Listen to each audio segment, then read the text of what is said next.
उसने मेरी ओर देखा ही नहीं, इस विचार ने कर्म बनाए। तो इसमें यही भाव मिटा कि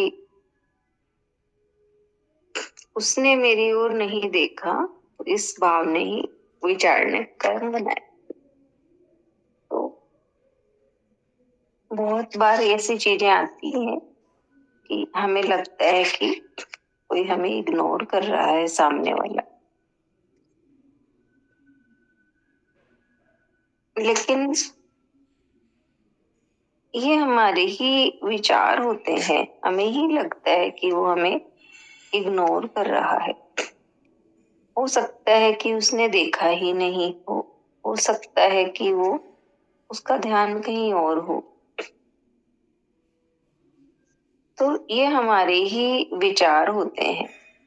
और अगर हम ऐसा सोच लेते हैं कि उसने मुझे मेरी ओर देखा ही नहीं, और हमारे भीतर में बहुत सी चीजें नेगेटिव चलने लगती है, तो यही कि इससे हमारे कर्म बनने लगते हैं उस व्यक्ति के साथ। ये तो ऐसा है, ये ऐसा है। इसलिए यही बता रहे हैं कि उस कारण को हम खोजें कि उसने नहीं देखा है, तो हो सकता है कि उसका ध्यान ही नहीं गया हो हमारी ओर। तो इस तरह से इस चीज इस तरह से लेकर हम अपने कर्म बनाने से बच सकते हैं। और दूसरी, कीचड़ का बहाना कमल नहीं देता।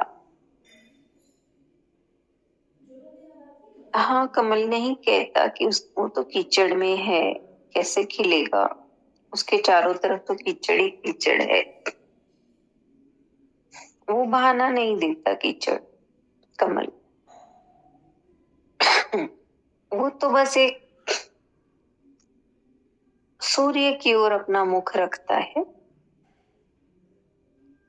उसका एक ही उद्देश्य है कि मुझे खिलना है।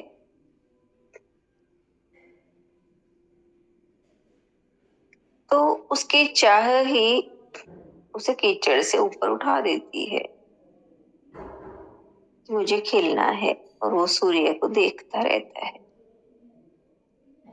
तो ऐसे ही भाव की जिसके भीतर खिलने की चाह होती है, वो कभी कीचड़ का बहाना नहीं देता। यानी कभी ये नहीं कहता कि मैं कैसे भक्ति करूं, मैं कैसे ईश्वर का नाम लूं, मेरे जीवन में इतनी उलझने हैं, इतनी परेशानियां हैं, इतने काम है, मेरा मन, मैं तो भक्ति कर ही नहीं सकता, मेरे अंदर कोई भाव नहीं, कोई प्रेम नहीं, ना कोई श्रद्धा विश्वास। तो